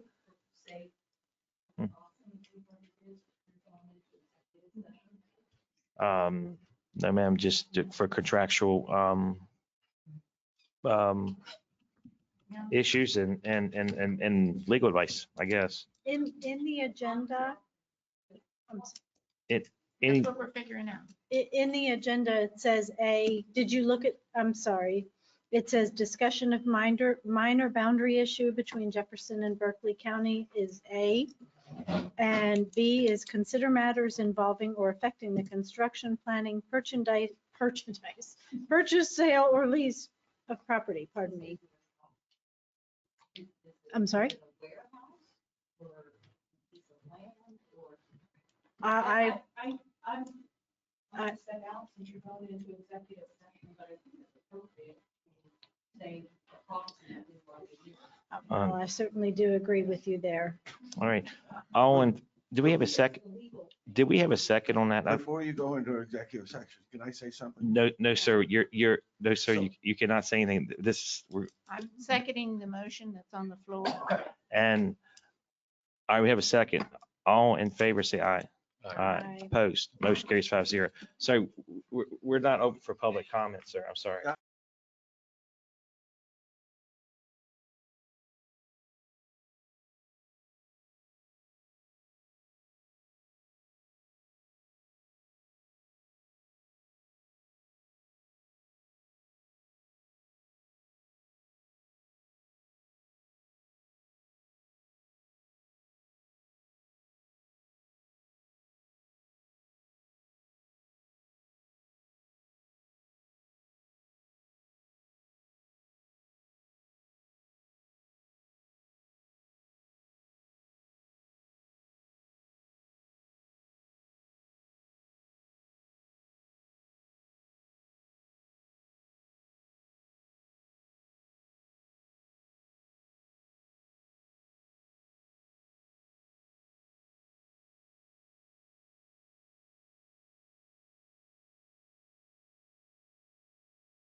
Oh, man, I thought it was gonna be nice today.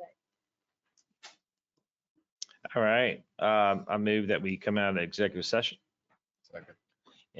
We have a second by Pasha. All in favor, say aye. Aye. Opposed, motion carries.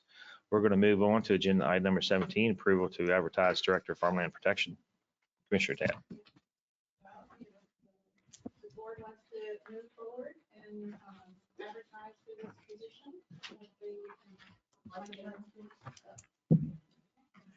That's all right. I moved you before the meeting. The Farmland Protection Board, really wants to move ahead and get this position advertised. Our current director would like to retire. And so, it's time for us to move forward on this. So just asking permission to advertise. I'll second that. Is that a motion? Okay, yeah, I'll make that motion. I will second that motion. All right. Any discussion? All in favor, say aye. Aye. Opposed, motion carries 5-0. We're going to move on to agenda number 18, determination of FY 25 tax levy rate. Who's handling on that one? Bessie?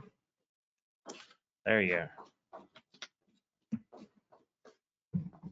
Commissioners, I have given you copies of the levy rate that you will be taken care of on the third Tuesday of April 16th. I just need you to review this and see if you are anticipating on going to the setback, the rollback rate of 1325, or if you're anticipating raising that higher than that. We will need to have a public hearing and we'll need to get that advertised quickly. Okay. So. Well, I think we've really got to get into budget deliberations before we know which way we're going on this. Yep. I don't want to say that now before we work on the budget. So I just want to bring it to your attention that the Yeah. rollback is at 1% greater than last year. Right. And anything above that, we will have to do a public hearing Right. to determine that. So just review that in your packet and kind of keep that in the back of your mind. All right. Bessie, do you know the public hearing requirements? Like when would we have to have those in order to file it on time? I do not know that. I am assuming it's the same as any other public hearing. No, because we have to lay the levy on April 16th. And so we would have to have a public hearing before then. Correct. Statute, see if it's a class 1 or class 2 advertising. We'd have to look at the the code to see if it was a class 1 or a class 2 advertising. So we can look into those things and I'll update you with what the. There's no action, obviously, there's no action to take. No, ma'am. That was just bring that to your attention. Thank you. Thank you very much. Thank you. Well, it's, up 1.85%.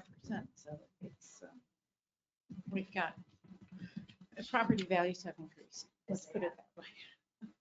Okay. All right, the remaining items on the agenda will all be under our interim county administrator. I'll turn everything over to Eddie. You always get to go last. Okay, well, right as I'm adding in action items. So, okay, so up first, with regard to the circuit clerk's office printers. I was tasked at the last meeting to work with the circuit clerk and IT to get her printers, and they are done, and I hear that they are delivered and working. I don't know if they're working. Are they installed yet? We just missed the Supreme Court attended on one day. Okay. So the technician is going to come back over. Okay, perfect. Next is with a TIF lawyer. So just to go back in time, September 7th, the commission tasked the county administrator at the time with hiring outside counsel. Then on January 18th, the commission provided additional guidance asking for letters of engagement before signing any agreement with the TIF attorney. I provided those, and you selected Spillman, Thomas, and Battle at the February 15th meeting. I signed that letter of engagement, and they are expected to come to the March 21st meeting to provide an overview of all the documents. Eddie, can I ask you a quick question about that?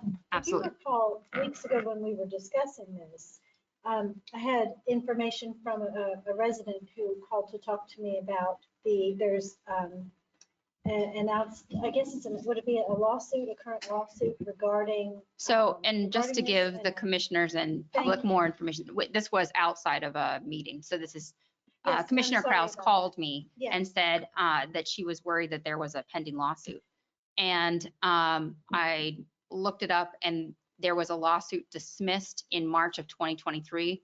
And then I sent several emails following up saying, hey, could you give me any more information? I didn't get a response. Okay. And I reached out to Hilltop House to say, was their attorney? What, is there any pending lawsuit with regard to this? And they said no. And because you said that the lawsuit was expected to be heard in March, Right. the only thing that I can see from those is that it was March of 2023 and then dismissed. And there's nothing else that I can find. Okay. Well, And you voted 5-0 to task me with finding right, this but engagement. then I was given this other information that this whole thing might end up moot anyway. But if it's, so I understand you have to do what you have to do. But sorry that I dropped the ball on this and didn't get back in touch with you about any of it. I've never heard anything else from you, so it fell off my radar.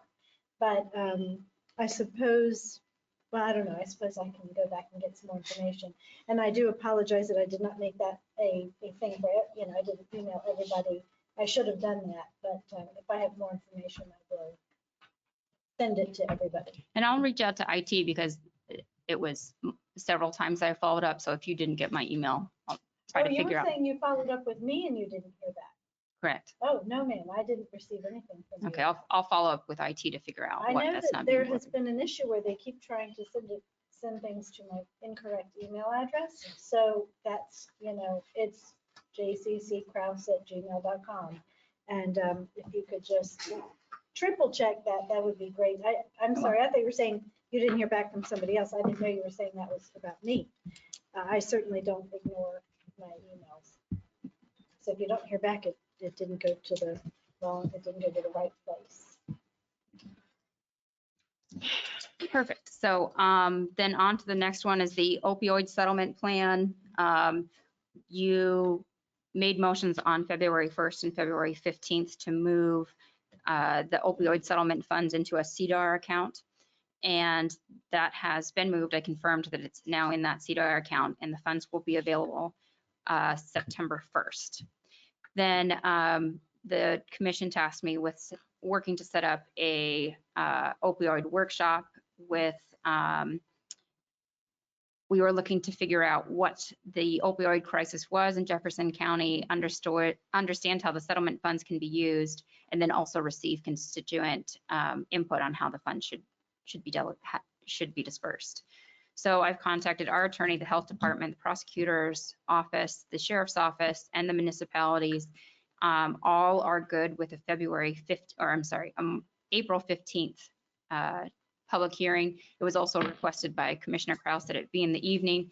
So threading all those needles, we come up with April 15th at 6 p.m. here in this meeting room. What day of the week is that? I'm sorry, I can check myself. I just didn't know if you had it right there. I don't. 15th is a Monday. Monday? Thank you.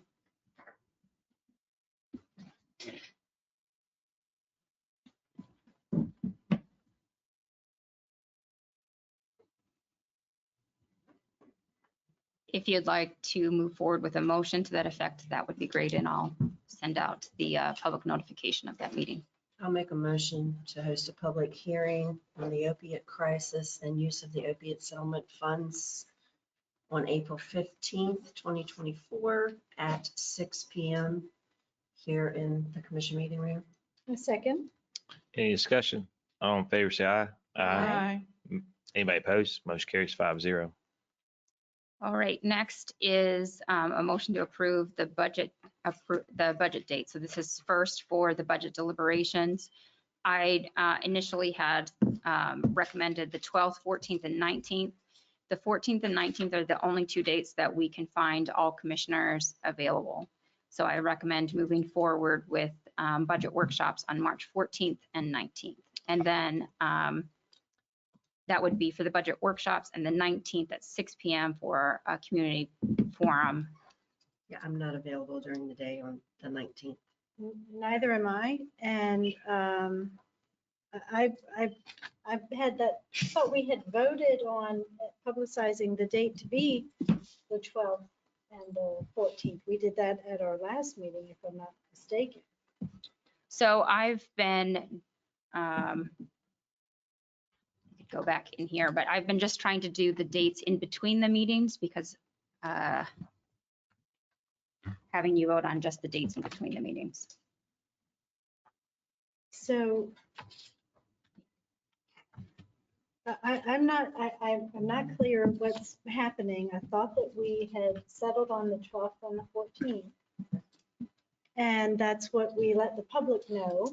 So it was supposed to be the 12th and the 14th, and then the 19th as the reserve date in case you Yes, needed it. if we, And now it looks like you need it because not everyone is available on the 12th and 14th. yes, ma'am. So I hear what you're saying, but if not everyone is available, that doesn't change anything. We still have a quorum. I would assume this is what we voted on and this is what we put out to the public. I don't think it's,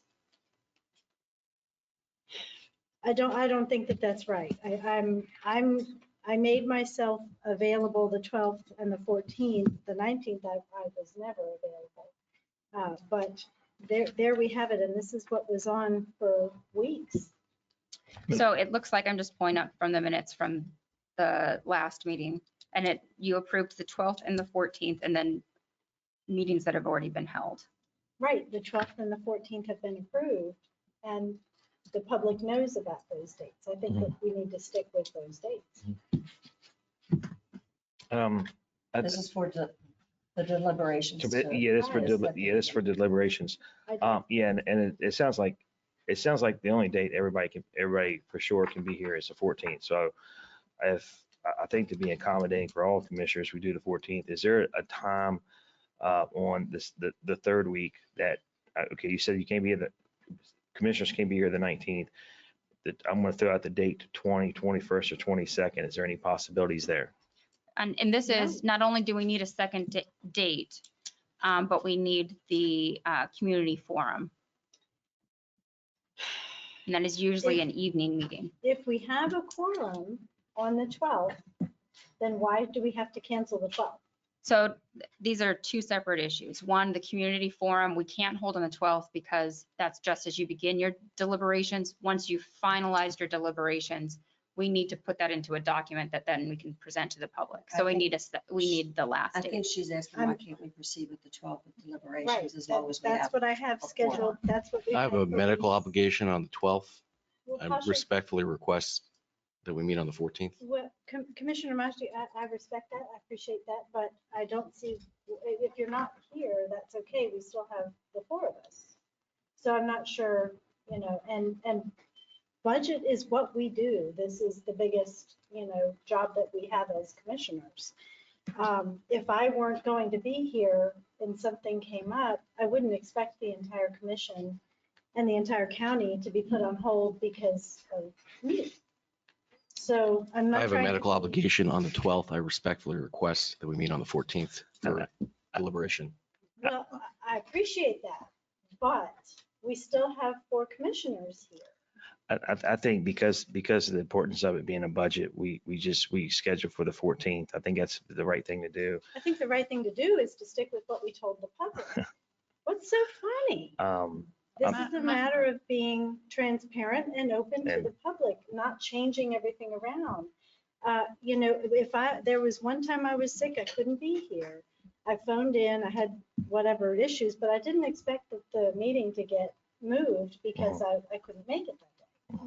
So Understood. I'm not trying to be insensitive. I'm trying to stick with what we approved weeks and weeks ago. That's all. And I want to make a point that I think we need 3 days for budget deliberations. Some days, things can get pretty intense and we need to take a break. I mean, or we need to have answers from budget director, that we've made these cuts, how close are we, So, I agree. I don't think we can get it done in a day. I no, totally there's agree no with that. way. Yeah. I Even agree. if we Right. got it done in 2 days, that would be unusual. It usually takes 3 days. I mean, they may not be full days, but, you know, you have to give the budget director time to work to come up, you know, with, maybe we've made decisions on cuts and other things, and she's got to put the numbers in and tell us, well, the budget's balanced. No, you still need to cut 500,000. I don't see how we can really get rid of the 12th. I think we're gonna have to do the 12th and 14th and figure out that accommodate a possible third day. Yeah, well, this is something I make a priority. It's, the budget is our highest legal responsibility, in my opinion. And I empathize with your appointment. I certainly understand that. But I think we need to move ahead. Time's wasted. I agree. So what is, okay, then, okay, so we look at the third week. What dates are the commissioners available on the third week? Because if we need 3, we would still need to have a date that week as well too. And that would, am I hearing correctly? The 19th is not going to work? It isn't going to work for me. Okay, I'm available all 3 days. I am Pick another too. day and I'll make it work. I am too. And if we don't have to, if we're not pressing to have a full quorum on one of the days, then the 19th might have to be the one that we go with as well. Well, yeah, I'm not available during the day. I could be available in the evening, which Okay. is what I thought what the workshop was. Okay. So I could be available the 20th. That's Wednesday. I have church on Wednesdays, but this is important enough that I would certainly come here for that if it was Wednesday evening. Well, I think we would do Wednesday during the day, correct me if I'm wrong on this, Eddie, if we needed it. Otherwise, we would be doing the public workshop in the evening on the budget, right? Yes, I will say, I don't know what use of the room looks like. We may be keeping there's a lot to orchestrate here. So if we're looking at the 20th, let me also try to make sure that We're looking at the 12th, 14th, and 19th. Can we put the budget public hearing on the 21st? We have a regular meeting that night. Yeah, we can move So the planning commission is meeting here that night of the 20th. Well, we were supposed to meet during the day at 12. Yes. Okay.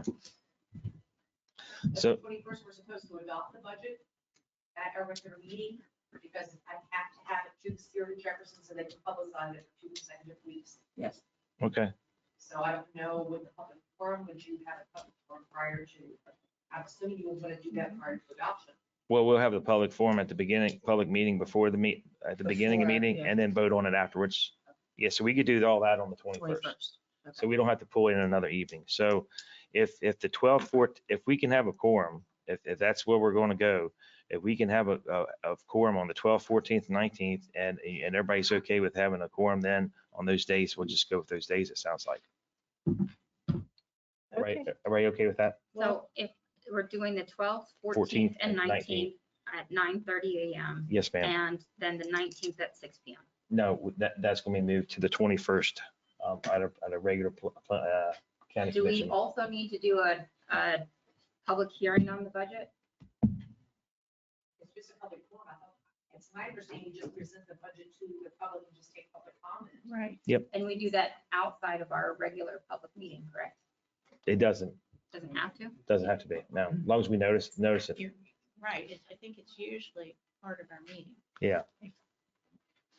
Yep, so we'll have that public hearing on Thursday night. Well, if we're moving it to the 21st, why can't we meet on the 14th and 19th? I mean, I'm hearing a lot of commitment to what was voted on, the 12th, the 14th, and 19th. I respectfully requested an accommodation. I was denied, and now you're moving the 19th. That does not seem I don't think we appropriate. did No, move that's, the 19th. that's what's on here. No, 12, I was 14, just saying, I 19. can't be 12th, here. 14th, 19th for budget deliberation. We're moving the public hearing to our regular schedule. We're still meeting on the 19th? Mhm. Yes, sir. If we need it, Yes, sir. Mhm. that's what I'm understanding, correct? Mhm. Yeah. If we need the 19th after the 12th and 14th. So we'll know at the end of the day on the 14th if we're meeting on the 19th. All right. So just to be clear, we're doing the 12th, 14th, and 19th, starting at 9:30 a.m. Mhm. Then we are doing the evening meeting on the 21st Yes, ma'am. as part of our regular. Yes, ma'am. Did you want to then vote on the 19th? Since that is one that has not been covered under a motion. I thought that the 19th was covered under. The motion that we have from the last meeting was the 12th and 14th. All right, I'll be happy to move a motion to have deliberation budget meetings at 9:30 a.m. on the 12th, 14th, and 19th, and then have the community forum, a public hearing of the budget on March 21st at our regular scheduled county commission meeting. I second. Sorry. Any discussion? So go ahead, discussion. I would just suggest that in scheduling the public hearing on the budget on the 21st, that we put that first on our agenda, get that done. So people aren't waiting around while we have our Yes, regular meeting. we will make note of that. Sharida? Maybe a little bit after starts the meeting, not right at 6. I'm sure you want to do the prayer. Yeah, it'll, Right after, yeah. it'll be agenda item number 1. Yep. Yep, after prayer and after minutes approval and all the fun stuff. Yeah. All right. Any? Okay, they do? Oh, I Okay, didn't know that. okay, interesting. So number 2, maybe. All right, any more discussion? All in favor, say aye. Aye. Post motion carries 5. All right, Motion so the carries 5-0. last one was after the last meeting on February 15th. The commission directed me to get a proposal from Tischler Weiss to review the impact fees with a special emphasis on school and emergency service impact fees. I received the proposal, but in discussions with planning, zoning, and engineering, they recommended that this go out for bid because of the dollar amount. And so for good practice, I'm not releasing that proposal to you until you decide whether you want to put it out to bid or accept, want to see this proposal and proactively include it in the packet. So I have included a draft RFP that planning, zoning, and engineering drafted up to do the same thing that we talked about before, to review the impact fees with special emphasis on school and emergency service impact fees. And that is what's included in here. And then I have included a suggested motion that you task planning, zoning, and engineering with creating, soliciting a request for proposal for impact fees for all existing entities. The school system will be responsible for its portion of the study.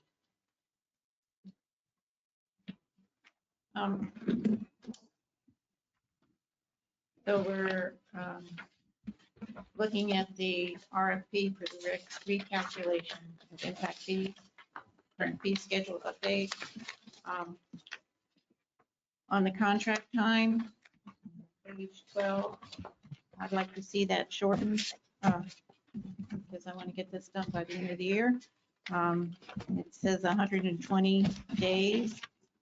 I would like to suggest 3 months for the school impact fees, and then the other components can come afterwards, because I really feel that's what we need to take immediate action on. I don't know if my fellow commissioners agree with that or not. I'm sorry, can you say that again? On page 12 of the RFP, they say the time limit for completing the work is 120 days. Mhm. I would like to have that sooner for the school impact fee. I'm suggesting 3 months. Okay. That would be 1 month less, Hmm. so 90 days for the school impact fee. And then, the rest, the other components, we can receive those fees later, within the 120 days. Okay. All right. Do we have a motion to, is that a Yeah, mo- I'll make that a motion. It's not a very clean motion, but I think you understand what I mean. to exercise the RFP and then for the impact fee study? Is Yes, that clear? yes. And you're requesting the school portion be back or you're completed within 3 months. 3 months, okay. I'll be happy to second that motion. Any discussion?